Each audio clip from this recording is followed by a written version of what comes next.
이상하게 지난주도 그렇고 뭐 아마 이번 주도 그렇고 비가 예측하지 못하게 자꾸 이제 내리고 날씨가 이제 궂은 가운데 지난주에는 우리가 인사청문회라고 하는 이와 같은 과정을 신문을 통해서 또 텔레비전을 통해서 이렇게 이제 보게 되었습니다. 이번에 8월 8일에 이제 개각을 하면서 국무총리를 새로 이제 뽑게 됐고 장관과 또 청장 9명을 이제 뽑아서 이 사람들이 과연 그 모든 직무를 제대로 수행할 수 있느냐 이 여부를 국회의원들 앞에서 이렇게 심사를 받는 그와 같은 과정을 우리가 다 지켜봤습니다. 그랬더니 위장 전입, 탈세, 학력 위조, 위장 추업, 투기, 다운 계약서, 이중 국적 등 여러 가지 사람들이 보통 지을 수 있는 그와 같은 죄를 이 사람들 역시 지음으로 말미암아 어떤 사람이 표현하기를 죄송 청문회가 됐다. 그저 다 지적하면 무조건 죄송합니다. 다음부터 제가 잘해보겠습니다. 이와 같은 식으로 이제 처음부터 끝까지 진행이 됨으로 말미암아 참 대부분의 국민들이 난감하다라고 하는 그와 같은 지금 인상을 받고 있습니다. 성경을 가서 보니까 잠언 14장 34절에 의로움은 한 민족을 높이거니와 죄는 어느 백성에게나 수치거리가 되느니라 라고 하는 그런 말씀이 있고 또 잠언 25장 5절에 가서 보니까 왕 앞에서 사악한 자를 제거하라 그리하면 그의 왕좌가 의 안에서 굳게 서리라 라고 하는 그런 말씀이 있습니다. 여러분과 제가 이와 같은 그 인사청문회를 보면서 최소한 통치자와 지도자는 우리 같은 일반 백성보다는 좀 더 의로워야 되지 않겠냐라고 하는 그런 기대감을 가지고 그리고 이와 같은 그 사람들의 과거의 모습과 현재의 모습과 앞으로 어떻게 될 것인가 이렇게 보는 가운데 하나하나 사람들 들춰서 이렇게 양파 껍질을 하나씩 이렇게 벗기듯이 다 벗겨놔서 보니까 의로운 사람이 있습니까? 없습니까? 없죠. 한 사람도 없어요. 그래서 이와 같은 모습들을 저희가 보면서 우리 그리스도인으로서는 어떻게 이와 같은 모습을 봐야 될 것인가 하는 그와 같은 가치관의 정립을 좀 해야 되겠다는 그런 생각이 들었습니다. 많은 세상 사람들처럼 그러면 그렇지 저 사람들도 별 수 없구나 이렇게 하면서 그 사람들 단순히 이렇게 비난하는 그와 같은 차원으로 이걸 넘겨야 될 것인가 과연 성경은 거기에 대해서 무엇라고 이야기하는가 두 가지만 말씀을 드리면 로마서 13장 1절에 사도 바울이 이 세상에 있는 모든 권력은 하나님에게서 난다 그랬어요. 그래서 여러분이 믿든지 아니 믿든지 지금 이명박 대통령은 하나님이 세워주신 대통령이에요. 여러분이 믿든지 아니 믿든지 저 북쪽에 있는 김일성이라고 하는 마귀의 사자도 역시 하나님이 세워놓으신 사람입니다. 그것이 우리 기독교인들이 권력자를 대하는 그런 태도고 그래서 사도 바울은 로마라고 하는 그와 같은 제국에서 많은 압제와 핍박을 받으면서도 예수님의 복음을 황제가 반대하지 않는 한은 그 황제에게 순종하고 황제의 말에 복종해야 된다고 하는 그와 같은 말씀을 우리에게 전해줬습니다. 그와 더불어 디모데전서 2장 2절 가서 보면은 자기의 사랑하는 아들 그 디모데에게 내가 앞으로 목회자가 돼서 하나님의 말씀을 선포하고 교회를 할 때 해야 될 일이 있는데 가장 먼저 해야 될 일은 왕과 그 다음에 이 세상의 지도자들 위해서 기도해야 될 그런 책무가 내게 있다라고 이 디모데에게 말씀을 해줬습니다.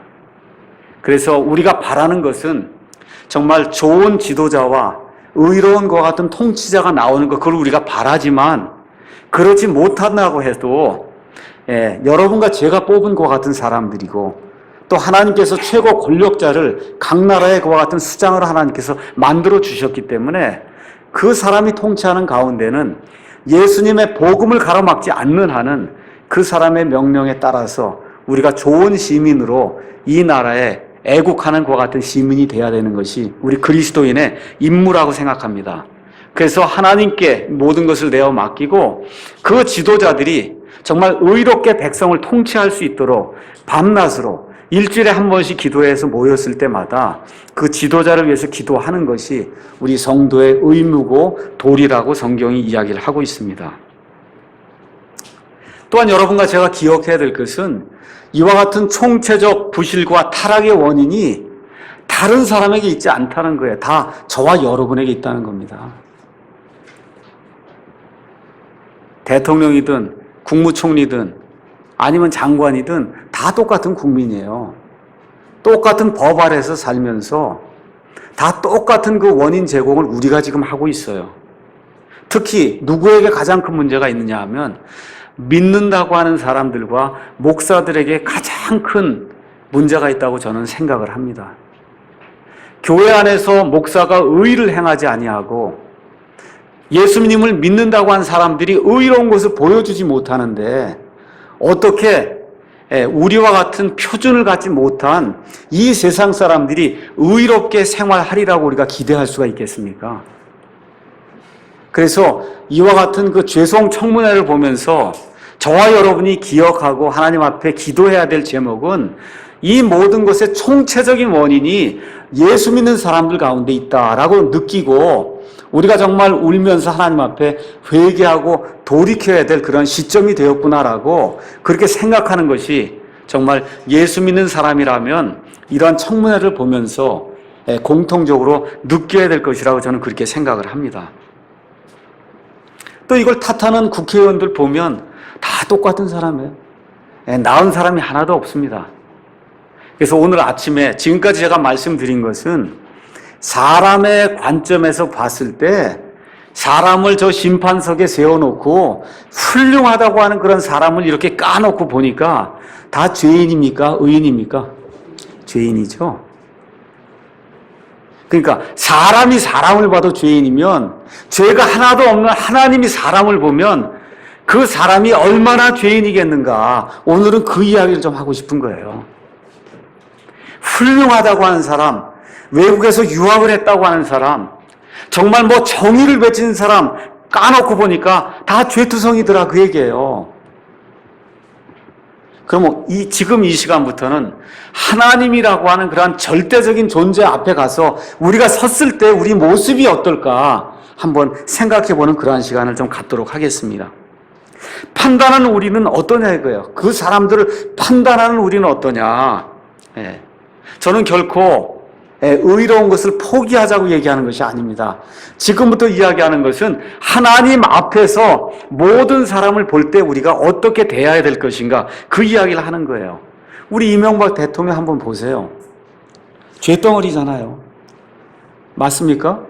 오바마 대통령 죄덩어리예요. 뭐 저 북한에 있는 김정일 뭐 얘기할 거 없죠. 아주 악의 축이라고 미국 대통령이 얘기할 정도로 죄덩어리입니다.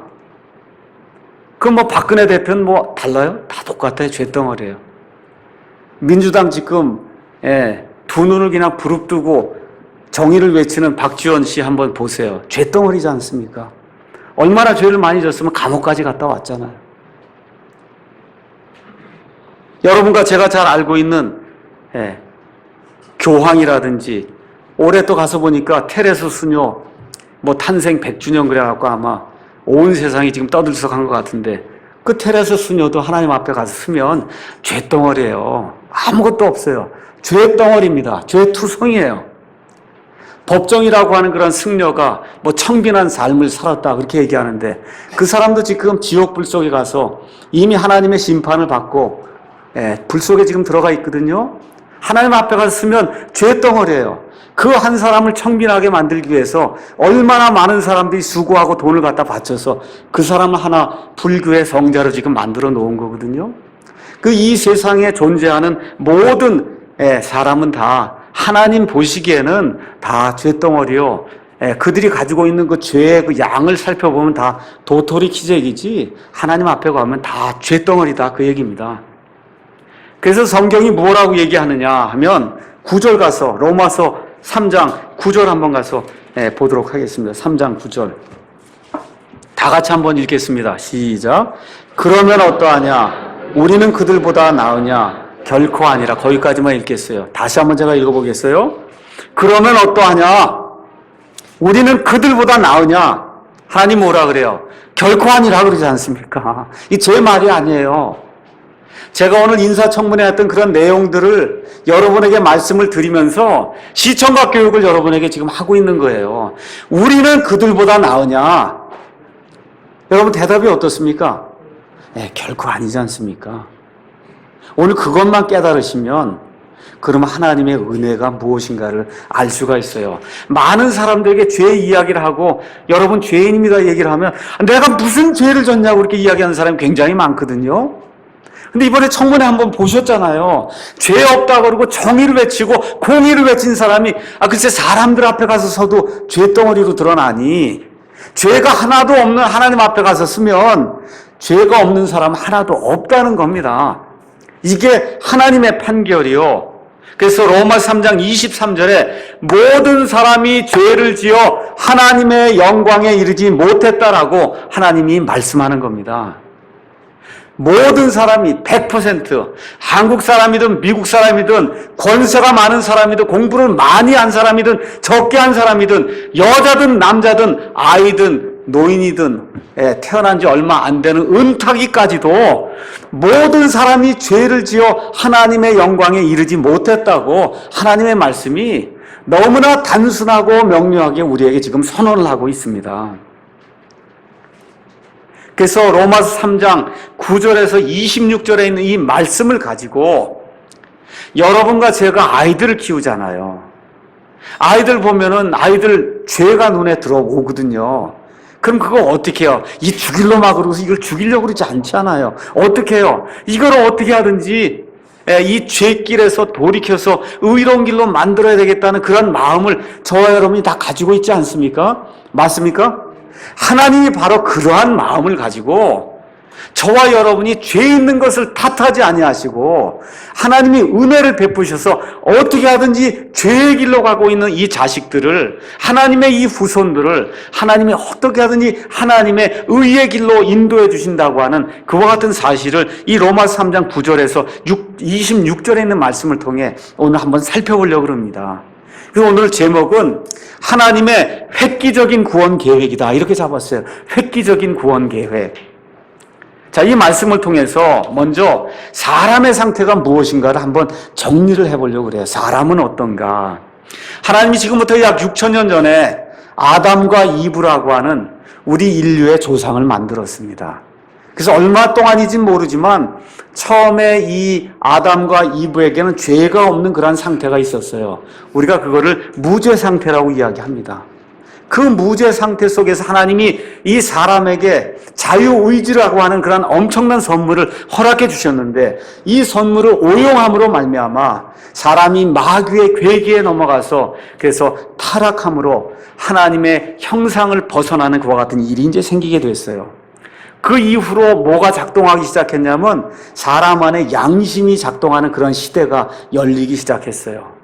그래서 가인과 아벨과 해서 어느 시대까지 양심이 계속해서 이제 작동을 했냐면 노아의 시대까지 양심이 계속해서 작동하고 지금 이 시간에도 물론 양심이 작동을 하고 있습니다. 그 양심은 뭐하고 똑같으냐 하면 오늘 아침에 자동차를 타고 오다가 여러분 물이 없으면 자동차에 뭐가 들어옵니까? 빨간 불이 들어오죠. 맞죠? 그게 양심이에요. 뭔가 이렇게 하고 있는데 잘못을 하고 있으면 내 마음속에 빨간불이 깜빡깜빡깜빡하고 들어온다면 그게 양심입니다. 근데 그 깜빡깜빡깜빡하고 계기판에 불이 들어와도 그 불 들어오는 것이 자동차 잘못된 걸 고칠 수 있을까요? 없을까요? 못 고쳐요. 뭐만 보여주는 거예요. 지금 자동차에 뭐가 문제가 있다는 그것만 보여주는 거지 우리 안에 죄를 지으면 깜빡깜빡깜빡하고 우리를 찌르는 그와 같은 빨간불이 켜져도 빨간불 자체가 우리를 구원을 못한다는 겁니다. 그래서 양심의 시대가 이제 열려서 그래서 사람들이 양심을 가지고 무언가를 한번 해봐야 되겠다 하는데 그 결과가 뭐예요? 노아의 대홍수로 이어지게 됐어요. 네, 창세기 6장에 가서 보니까 사람들이 어려서부터 태어나면서부터 마음에 상상하는 모든 것이 하나님을 대적하는 것이라고 성경 말씀이 그렇게 기록을 하고 있어요. 그래서 이 양심의 시대도 막을 내리게 됐어요. 무엇을 통해서? 노아의 대홍수를 통해서 막을 내리게 됐고, 그 이후에 노아의 그 세 아들로부터 이 온 인류가 이제 온 세상에 퍼져나가는 가운데 하나님께서 그러면 인간 정부라고 하는 이와 같은 조직체를 만들어서 그럼 통치자를 세워서 통치자가 이렇게 온 세상 사람들을 통치하게 내버려 두면 그러면 이 사람들이 죄를 짓지 않고 하나님의 의를 따르지 않겠느냐, 이렇게 생각으로 하나님께서 이 사람들이 인간 정부를 갖도록 그렇게 허락했어요. 그랬더니 그 결과가 뭡니까? 바벨탑에 다 모여갖고는 우리는 하나님이 싫습니다. 이 인간의 힘을 우리가 다 모아서 이 지도자들의 힘을 모아갖고 우리는 하나님을 대적하고 우리 마음대로 살고 싶습니다. 라고 해서 또 인간 정부 그 시대가 막을 내리게 되거든요. 물론 그 시대는 막을 내렸지만 양심이라든지 인간 정부라든지 하는 것들은 지금까지도 계속해서 이어져 내리고 있어요. 자, 그 이후에 하나님께서 한 지파, 한 민족을 택하셨어요. 이 세상에 있는 모든 사람들 가운데 가장 머리가 좋다고 하는 유대인을 하나님이 택하셔서 또 시청과 교육의 자료로 삼으신 거예요. 그래서 그 사람들에게 하나님의 율법을 이제 허락해 주셨습니다. 그래서 이집트 탈출 이후에 하나님께서 율법을 허락해 주셨는데 이집트 탈출하는 가운데 이 사람들이 하나님의 권능과 하나님의 위엄과 하나님의 영광을 눈으로 다 보고도 어떻게 해요? 우리는 하나님의 뜻대로 살기 싫습니다 하고 하나님을 거역하는 가운데 40년 동안 시내 광야를 빙빙빙빙 다 돌다가 첫 세대는 죽고, 그리고 그 두 번째 세대가 들어간 이후부터 행한 일이 뭐냐 하면 여기 나와 있는 10절에서 18절에 있는 그 내용입니다. 로마서 3장 9절에서부터 여기 이 18절에 있는 그 말씀, 10절에서부터 18절에 있는 그 말씀은 다윗이 시편 14편에 기록해 놓은 그 말씀을 사도 바울이 인용을 한 거예요. 그러니까 다시 한번 말씀을 드리면 이 로마서 3장 14절부터 10절부터 18절에 있는 그 말씀은 구약시대에 살던 그런 모든 사람들의 그 상태를 요약해 놓은 것이고, 사도 바울이 신약시대 이걸 다시 인용하면서 신약시대 사는 사람들도 구약시대 사는 사람들하고 똑같다라고 하는 그런 사실을 이제 보여주는 겁니다. 제가 그냥 읽어드릴게요. 이게 너무 어려워서 이해하지 못하는 분 아무도 없기 때문에 제가 그냥 한번 사람이 어떤 상태인가 한번 읽겠습니다. 의로운 자는 없나니 단 한 사람도 없으며 깨닫는 자도 없고 하나님을 찾는 자도 없으며 그들이 다예요. 모두 길에서 벗어나 함께 무익하게 되고 선을 행하는 자가 없나니 단 한 사람도 없도다. 그들의 목구멍은 열린 돌무덤이다. 이렇게 지금 이야기해요. 그럼 무슨 얘기냐면 돌무덤 그 속에 가면 시체가 들어있거든요. 그래서 이 목구멍이 시체를 담아놓은 무덤과 같아서 말을 하기만 하면 다 사람 죽이는 말만 한다는 거예요. 말을 하면 사람 죽이고 속이고 거짓말하고 악하게 해서 어떻게 등치는 이런 일들만 하는 그런 사람들이 다 됐다는 겁니다. 그들이 자기 혀로 속임수를 쓰나니 그들의 입술 밑에는 독사의 독이 들어있고 그들의 입은 저주와 악독으로 가득하며 그들의 발은 피 흘리는 데 빠름으로 파멸과 고통이 그들의 길에 있어 그들이 화평의 길을 알지 못하였고 그들의 눈앞에는 하나님을 두려워함이 없느니라. 성경이 그렇게 기록하고 있는 겁니다. 그래서 구약시대에 산 모든 사람의 상태가 지금 이렇다고 성경이 이야기하고 있고, 신약시대에 지금 살고 있는 우리가 다 이런 존재라고 성경이 그렇게 이야기하고 있는 겁니다. 그래서 결론은 뭐냐? 의인은 하나도 없다는 거예요. 한 명도 없다는 겁니다. 몽땅이 다 죄인이라는 겁니다. 자, 그래서 사람들이 이와 같은 사실을 인지하면서 바빌론 제국 시대 이후로 하나의 엄청난 것과 같은 종교 시스템을 만들기 시작했어요. 철학 시스템을 만들기 시작했어요. 그것이 뭐냐 하면 사람들이 나보다 조금 선한 사람이 있으면 그 사람을 이렇게 높이 세워서 그 사람을 성인으로 만들고 그 사람을 조금 더 성자로 이렇게 만들어서 그 사람을 추앙하게 되면 그 사람이 쌓아놓은 공덕을 통해서 그 사람이 우리를 대신해서 조물주 하나님에게 기도해주면 그럼 우리가 구원을 받을 수 있지 않겠느냐 하는 그와 같은 바빌론 종교 체제가 형성이 되기 시작했어요. 그래서 자기보다 조금 좀 선한 사람을 찾기 시작한 거예요. 그렇게 나온 사람들이 교황이요, 그렇게 나온 사람들이 마더 테레사요, 그렇게 나온 사람이 법정 스님이라고 하는 이와 같은 사람들, 이런 사람을 하나 우상으로 세워놓고는 그리고 대리만족을 찾는 거예요. 내가 하지 못하니까 저 사람들이 저걸 해주니까 저 사람들을 통해서 내가 하나님께 나아가야 되겠다라고 하는 이와 같은 시도를 하기 시작했습니다. 이걸 하나님이 종교라고 이야기하는 겁니다. 종교. 이와 같은 시스템이 천주교회로 들어가서 그래서 천주교회에서 지난 1500년 동안 성자들을 날조해서 만들기 시작했어요.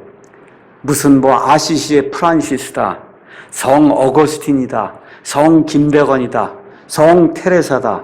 다 죄덩어리, 죄인에 지나지 않는 이와 같은 사람들을 다 성자로 만들어서 그래서 구원받지 못한 이와 같은 사람들을 마치 하나님 앞에 구원받은 그런 사람으로 사람들이 착각하도록 그렇게 만들어서 지금도 거기다 대고 절을 하는 그와 같은 악한 일이 천주교회 안에서 일어나고 있는 겁니다.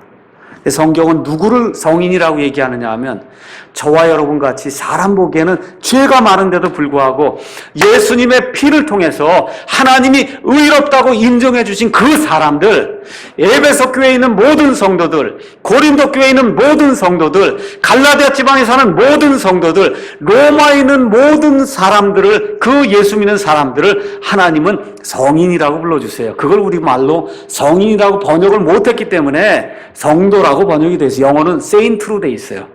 그래서 저와 여러분이 세인트예요. 하나님 앞에서는 저와 여러분이 예수님의 보혈의 공로를 의지해서 세인트가 되는 그와 같은 아름다운 그와 같은 일을 하나님 우리에게 해주셨습니다. 자, 그래서 이 10절에서 18절에 나와 있는 그 하나님의 말씀을 통해서 사람의 상태를 정리를 하면 사람 가운데 의인은 단 한 사람도 없다는 겁니다. 그래서 하나님이 뭐라고 판단을 내리시냐? 19절, 20절에 가서 보니까 하나님이 뭐라고 말씀하시냐 하면 이제 우리가 알거니와 무엇이든지 율법이 말하는 것들은 다 율법 아래 있는 자들에게 말하는 것이니 이것은 모든 입을 막아 온 세상이 하나님 앞에서 유죄가 되게 하려 함이니라. 그래서 하나님께서 이 율법이라고 하는 것을 주시면서 이 율법을 통해서 모든 사람이 죄인이 될 수밖에 없다고 하는 그런 사실을 입증을 해 주신다. 그렇게 지금 이야기를 하는 겁니다. 그러면서 20절에 뭐라고 얘기하냐면 그러므로 율법의 행위로는 법을 내가 뭘 지켜서 무언가를 이루어 봐야 되겠다는 그와 같은 사람의 행위로는 어떤 육체도 하나님의 눈앞에서 의롭게 될 수 없나니 율법으로는 죄를 알게 되느니라. 성경이 그렇게 기록을 하고 있는 겁니다.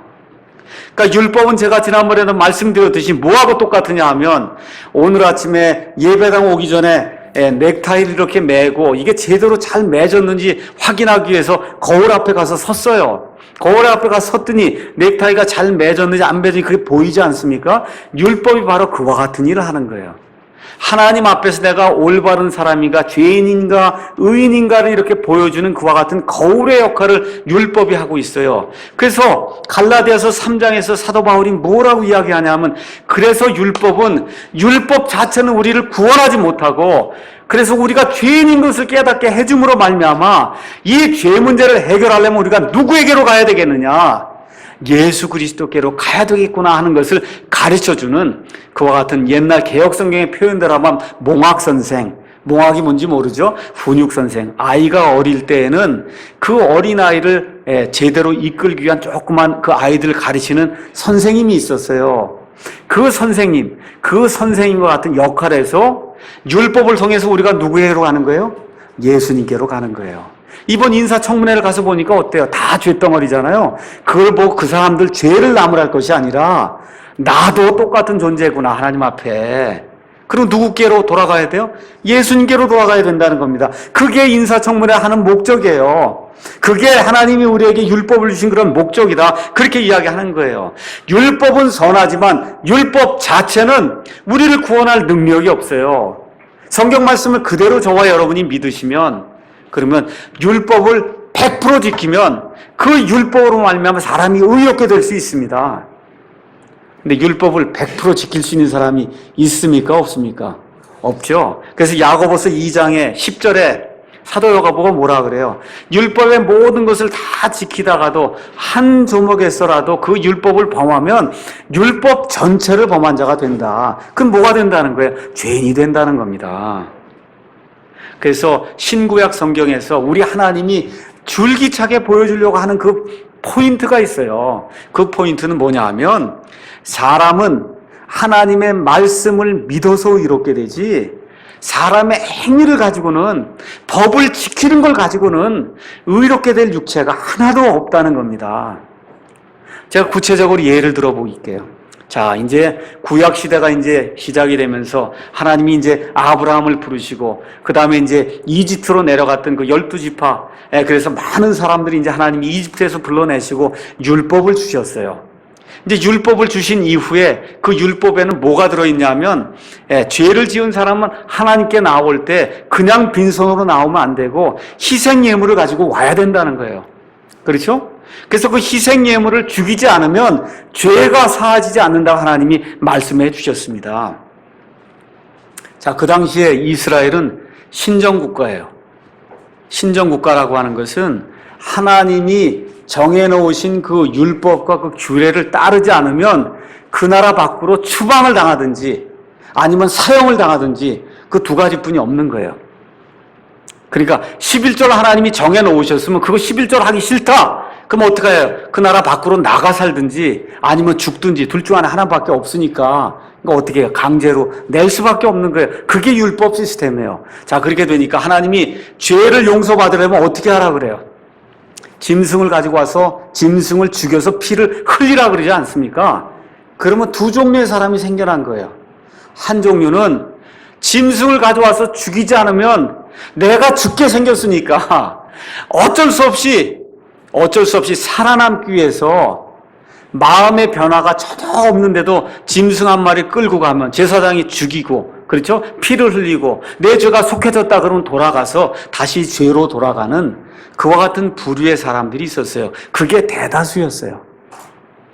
두 번째 부류는 어떤 사람이 있었냐면 내가 어떻게 이 짐승의 피가 나를 속하는지 나는 그 이유는 내가 정확하게 알 수 없지만 우리 하나님께서 이 짐승이 피를 흘리고 죽어야 그래야 내 죄가 속해진다고 하나님이 말씀하셨기 때문에 하나님은 진실하시고 하나님은 거짓이 없으시기 때문에 내가 다 이해는 하지 못하더라도 하나님이 말씀하셨으니까 하나님의 말씀대로 그대로 이루어질 줄로 내가 믿습니다 하고 믿음을 가지고 짐승을 가지고 와서 그 짐승의 희생예물을 드린 그런 사람이 있었어요. 이 후자에 속한 사람만 구원을 받고 이 후자에 속한 사람만 믿음으로 의롭다고 하나님이 칭해 주셨다, 그런 얘기입니다.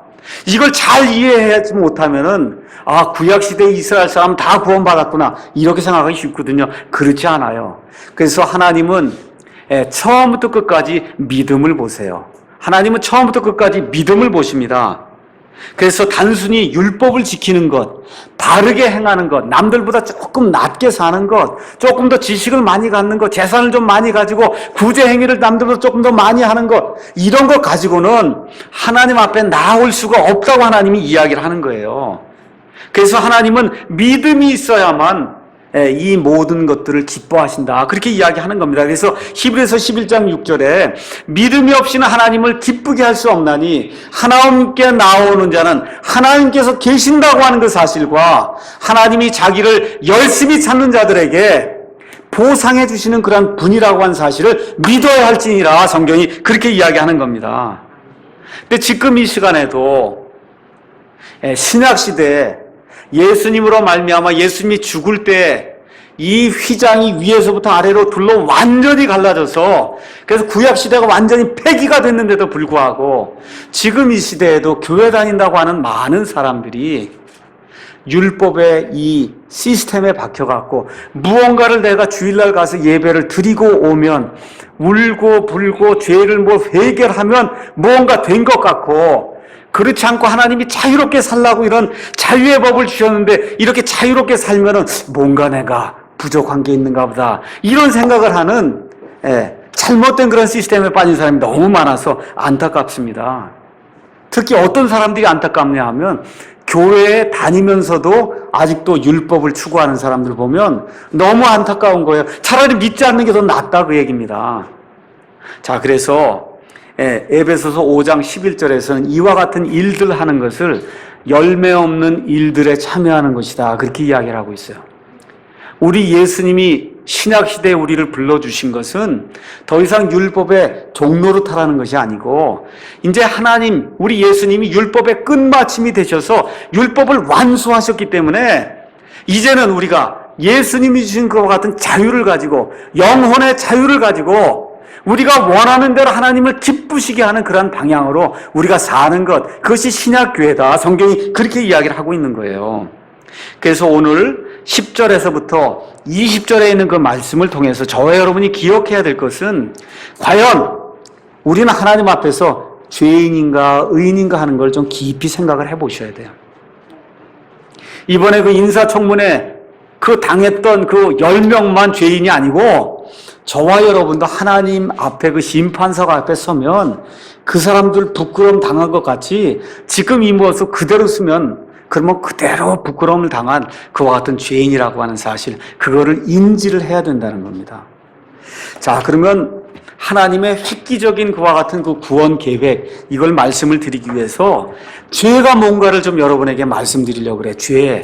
죄가 뭐냐 이거예요. 죄, 그러니까 자꾸 여기 인사청문회에 나왔던 사람들 죄가 뭐라 그랬어요? 위장 전입, 탈세, 학력 위조, 위장 추업, 투기. 사람들 생각엔 죄를 자꾸 이런 것들로 생각을 해요. 그거 틀리지 않아요. 죄는 죄입니다. 근데 그거는 죄에서 나온 가지에 지나지 않고 죄라고 하는 그 원 몸통이 있어요. 그거를 제가 여러분에게 말씀을 드릴게요. 자, 하나님 앞에서 죄 이야기하는 겁니다. 하나님 앞에서의 죄는 관역에서 벗어나는 게 죄예요. 관역에서 벗어나는 게 죄예요.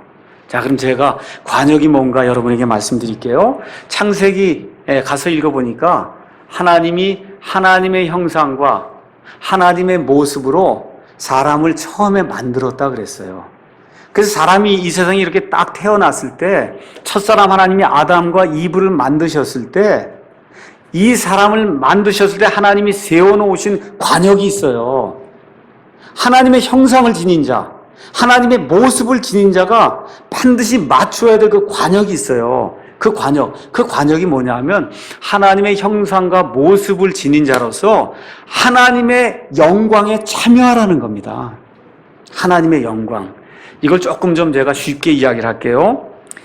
베드로후서 2장 22절에 가서 보면 개는 자기가 토한 것으로 되돌아가고 돼지는 진창 속에서 뒹군다는 그와 같은 잠언의 말씀이 있어요. 자, 제가 한번 물어볼게요. 개는 금방 자기가 여기 토해놓고는 그거 가서 다시 또 먹어요. 왜 그럴까요? 개는 개의 형상과 개의 모습으로 만들어졌기 때문에 그렇게 하는 게 당연히 그게 개의 영광이에요. 그게. 돼지는 아무리 깨끗게 해줘도 거기 싫다 그러고 어디로 가요? 진창에 가서 뒹군단 말이에요. 왜 그래요? 돼지는 돼지의 형상과 돼지의 모습으로 만들어졌기 때문에 그 진창에서 둥그는 것이 돼지의 영광이다 그 얘기입니다. 그 하나님이 우리 사람을 어떻게 만들었다고요? 하나님의 형상과 하나님의 모습으로 만들어서 하나님처럼 살라는 거예요. 그게 하나님의 영광에 들어가는 거다. 하나님이 그렇게 만들어 줬다는 거예요. 근데 로마서 3장 23절에 가서 보니까 모든 사람이 죄를 지어 어디에 이르지 못했다는 거예요? 하나님의 영광이 여기 이름이 있는데 영광에 이르지 못하고 다 옆으로 벗어났다는 겁니다. 그걸 가리켜서 하나님이 죄인이라고 얘기하고 이 상태를 벗어나야만 하나님의 영광에 너희가 들어올 수 있다. 내가 애시당초 너희를 만들 때 내 형상과 내 모습으로 만들어서 내 영광에 들어오도록 그렇게 만들었는데 마귀의 유혹으로 말미암아 죄가 들어와서 그 형상과 그 모습이 깨어져서 그래서 내가 주고자 하는 그 영광에 너희가 들어오지 못하기 때문에 하나님처럼 거룩하게 의롭게 그렇게 살지 못하는 그런 존재가 되었으니 이거를 회복을 시켜야 된다. 하나님이 그렇게 이야기하는 겁니다. 근데도 아직도 돼지처럼 아니면 개처럼 그렇게 사는 사람이 너무 많아요. 그래서 개차반이라 그러고 그렇게 이야기하는 거예요. 그게 왜 그러냐면 형상이 지금 사람의 형상을 갖고 있는데 사는 거는 돼지나 개처럼 사니까. 그래서 하나님이 그렇게 하면 안 된다. 하나님이 그렇게 이야기해 주시는 겁니다. 출애굽기 33장 18절에서 23절 가서 보니까 모세가 하나님께 간구하는 내용이 있어요. 뭘 간구했냐면 하나님, 지금까지 하나님께서 홍해도 갈라지게 하시고 하나님께서 광야에서 만나도 내려주시고 정말 엄청난 것 같은 일들을 많이 해주셨는데 제가 하나 꼭 보고 싶은 게 있습니다. 그게 뭐냐 하면 하나님의 영광입니다. 하나님의 영광을 한 번만 보게 해주십시오. 그랬더니 하나님이 뭐라고 얘기하시냐 하면 하나님이 내 영광은 내가 보기는 보는데 내 얼굴은 보지 못한다 하시면서 하나님이 싹 이렇게 지나가시면서 하나님의 그 뒷부분만 하나님이 보여주시고 하나님의 그 앞부분 얼굴은 안 보여주시거든요. 그게 하나님의 영광이에요. 많은 사람들은 영광 그러면 이명박 대통령 영광, 그렇죠? 오바마 대통령의 어떤 영광 그러면 외적으로 드러나는 어떤 위치라든지 이런 것들을 자꾸 영광으로 생각하는데 하나님의 진짜 영광은 이건 사람들이 보는 건 뒷모습을 보는 거예요. 하나님의 앞모습을 보는 것, 그것이 하나님의 진짜 영광입니다. 그래서 베드로후서 1장 4절에 가서 보니까 예수님을 우리가 믿을 때 어떠한 특권이 우리에게 주어지냐 하면 하나님의 본성에 참여하는 그런 특권이 회복이 된다는 거예요. 원래 하나님께서 하나님의 형상과 하나님의 모습으로 우리를 이렇게 만들어 주셨는데 그 하나님의 형상과 하나님의 모습이 깨져서 그래서 아담 이후에 태어난 모든 사람은 아담의 형상과 아담의 모양을 가지고 이 땅에 태어난다고 창세기 5장 말씀이 기록하고 있거든요. 그런데 하나님께서 획기적인 그런 구원 계획을 세우셔서 어떤 일을 이루시고자 하냐 하면 하나님께서 이 형상과 모양을 하나님이 다시 회복을 시켜주셔서 하나님의 본성에 참여하는 자가 될 수 있도록 그렇게 만들어 주신다는 겁니다. 그래서 저와 여러분이 창세기 1장부터 시작해서 요한계시록 22장까지 하나님의 말씀을 읽을 때 또 어떤 관점에서 성경을 보셔야 되냐 하면 하나님의 영광과, 그렇죠? 하나님의 영광은 쉽게 얘기하면 하나님의 거룩함, 하나님의 공의, 하나님의 사랑, 하나님의 긍휼 이런 것들과 대조가 되는 사람의 부패한 모습을 여러분과 제가 뼈저리도록 이 말씀을 통해서 느껴야 됩니다. 이 뼈저리게 느끼는 이와 같은 체험이 없이는 구원받는 일이 불가능해요. 다시 한번 제가 말씀드릴게요. 내가 죄인이라고 하는 그런 사실이 인지가 되지 않으면은 하나님의 본성에 참여한다든지 하나님의 영광에 들어간다고 하는 것이 무엇인지 저와 여러분이 이해할 수가 없습니다. 그래서 성경은 처음부터 하나님의 영광과 사람의 타락을 보여줘요. 이렇게 하는 가운데 하나님께서 직접 신약시대가 되면서 예수님을 통해서 사람의 몸을 입고 이 땅에 오시면서 그 예수님을 어떤 걸로 보여주셨냐면 하나님의 영광의 광채로 보여주신 거예요. 그래서 우리 예수님이 요한복음 14장 6절에 뭐라고 얘기합니까? 내가 곧 길이요 진리요 생명이니 나를 통하지 않고는 아버지께로 올 자가 아무도 없다. 나를 본 자는 아버지를 봤다는 겁니다. 아버지의 영광을 나를 통해서 볼 수 있다고 예수님이 말씀해 주시는 거예요. 그래서 예수님이 이 땅에 오신 그 목적은 하나님의 그 영광이 무엇인가를 사람의 몸을 입고 오셨으니까 예수님이 말씀하시는 게 다 하나님의 영광이고 예수님이 행하시는 게 몽땅 다 100% 하나님의 영광이고 예수님의 마음속에 품으셨던 모든 것이 100% 하나님의 영광이다. 그렇게 이야기하는 거예요. 그래서 우리 기독교는 예수 그리스도가 없이는 설 수가 없는 것 같은 종교예요.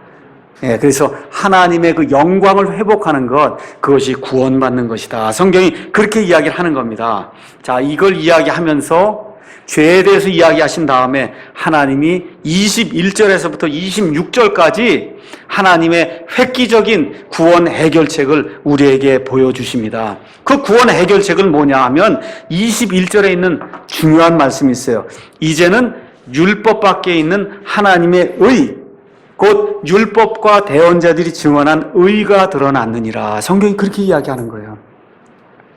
그러니까 구원이 뭐냐 그렇게 얘기하면은 하나님의 형상과 그 다음에 하나님의 모습을 회복해서 하나님의 영광에 참여하는 겁니다. 이렇게 얘기하는 거예요. 또 동시에 또 뭐라고 얘기할 수 있느냐 하면 하나님의 의를 잇는 겁니다. 그렇게 이야기하는 거, 하나님의 의. 그래서 로마서 안에는 하나님의 의라고 하는 이 의라고 하는 단어가 영어로는 righteousness, 또 justification, justify 뭐 이와 같은 단어로 60차례 이상이나 계속해서 의가 나오고 있어요. 의가 뭐냐 하면 로마서 1장 16에서 17절에 사도 바울이 뭐라고 기록하고 있느냐. 내가 그리스도의 복음을 부끄러워하지 아니하노니 이는 그 복음이 믿는 모든 자를 구원에 이르게 하시는 하나님의 권능이 되기 때문이다. 먼저는 유대인에게요.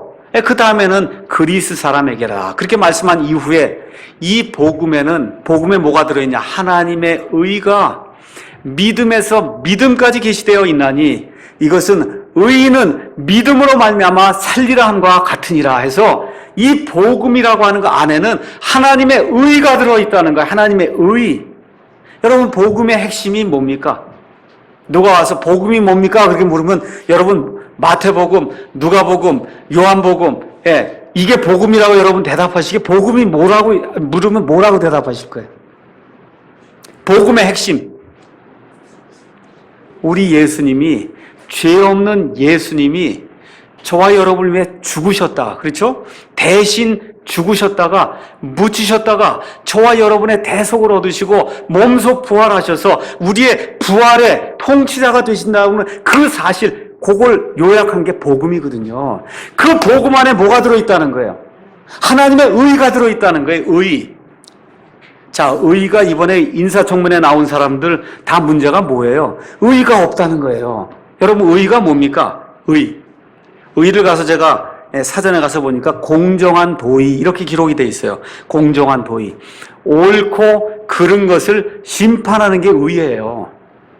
옳고 그른 것을 심판해서 옳은 것은 옳다 하고 상을 주고 그른 것은 그르다 하고 벌을 주는 게 의라는 거예요. 그러니까 하나님의 이 복음, 예수님의 복음 안에는 사람을 옳다 하고 그르다 하고 판단해서 그 사람에게 복을 주고 심판을 내리는 그런 모든 것이 그 안에 들어있다는 겁니다.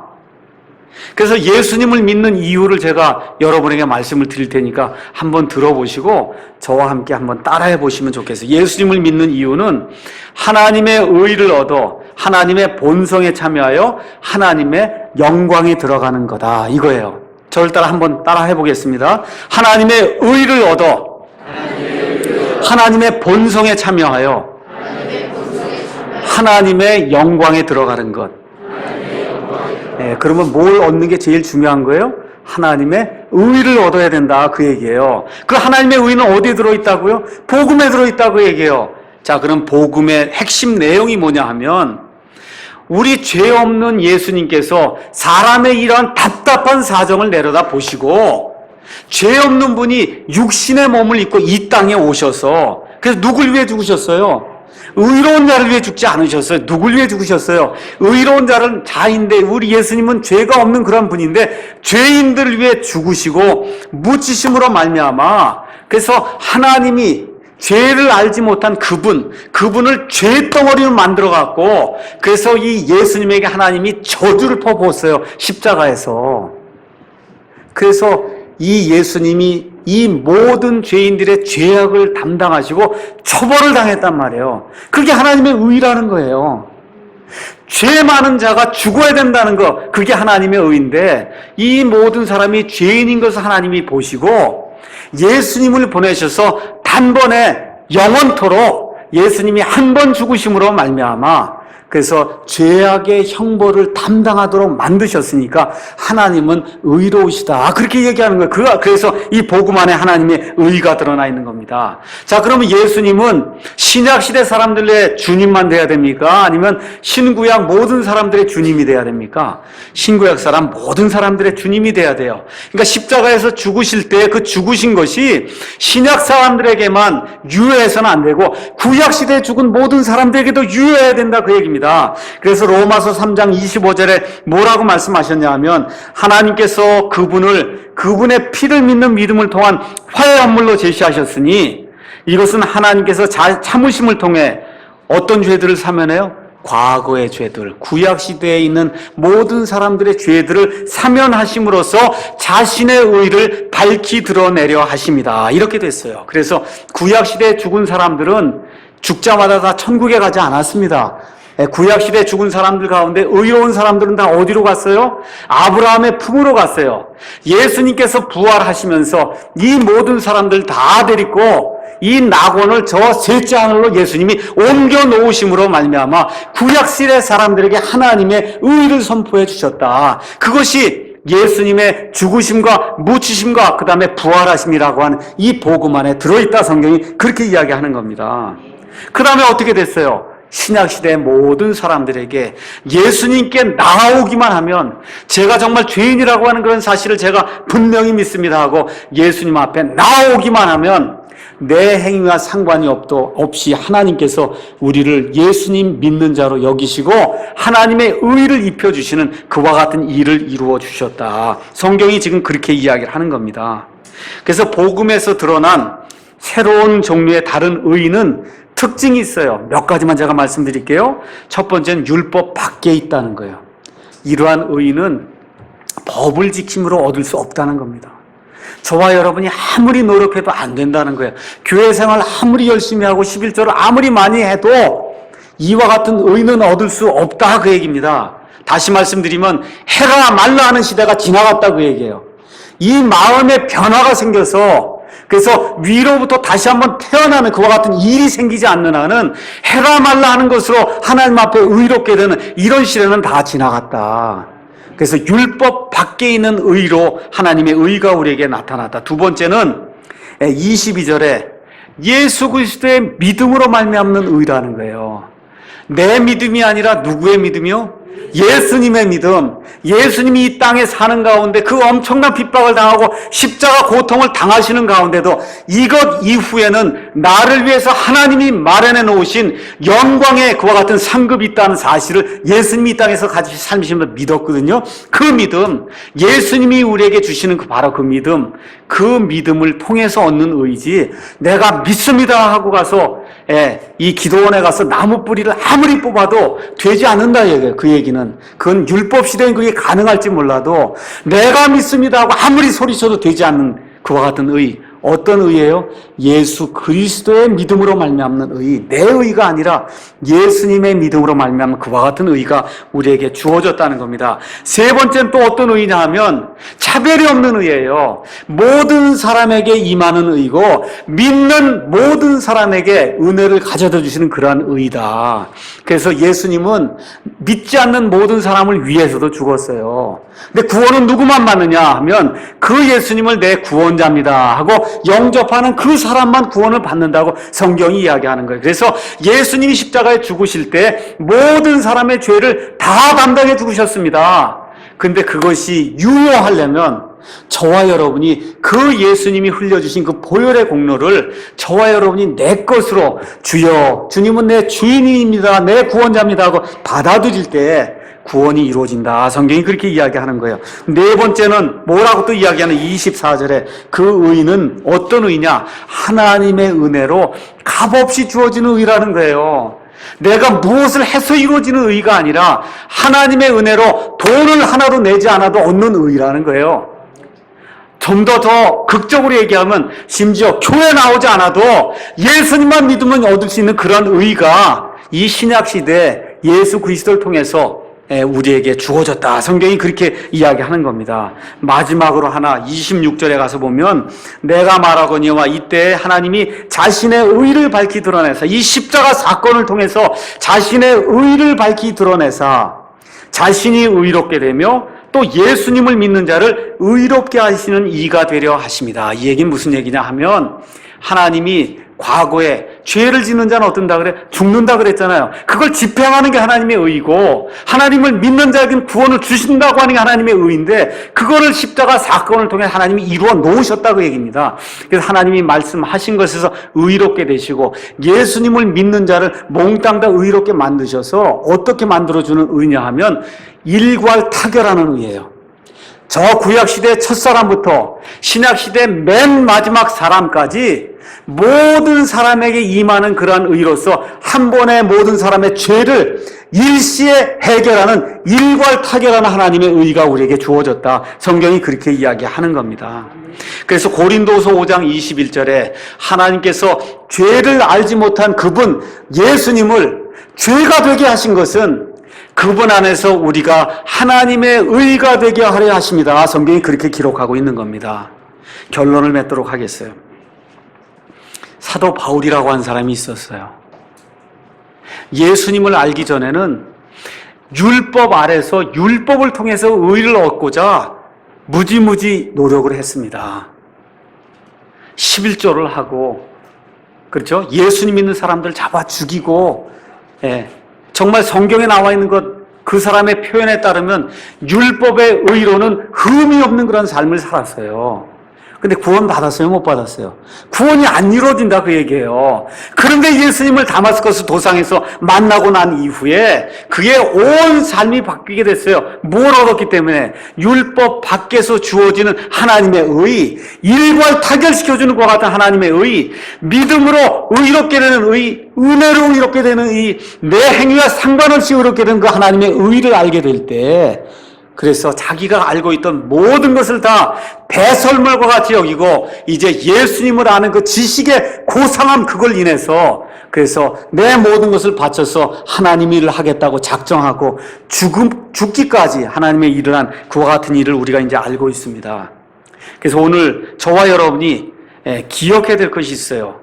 이번 인사청문회를 보면서 사람들 앞에서도 심판을 받으면 여기 서 있는 저나 여기 앉아있는 여러분이나 다 똑같이 죄인이라는 사실 여러분 꼭 기억하셔야 됩니다. 사람들 앞에서 죄인일 뿐만 아니라 거룩하신 하나님 앞에 가면 말할 것도 없이 죄인이에요. 여러분 그거 인지하십니까? 네, 인지하세요? 그럼 내 힘으로 의인되는 게 가능하겠어요?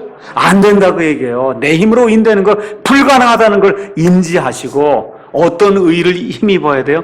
복음 안에 드러난 의, 예수님의 그 십자가 사건을 통해서 일괄 타결시켜주신 하나님의 의, 내 행위와 상관없는 의, 그렇죠? 값없이 하나님께 거저 얻는 의, 그 의를 얻게 될 때 하나님이 기뻐하시는 그런 하나님의 사람으로 이 의를 얻으니까 뭐가 회복이 되는 거예요? 하나님의 형상과 하나님의 모습이 회복이 되니까 하나님의 본성에 참여하게 돼서 맨 마지막에 하나님의 영광에 들어가는 그와 같은 영광스러운 하나님의 자녀가 될 수 있다는 겁니다.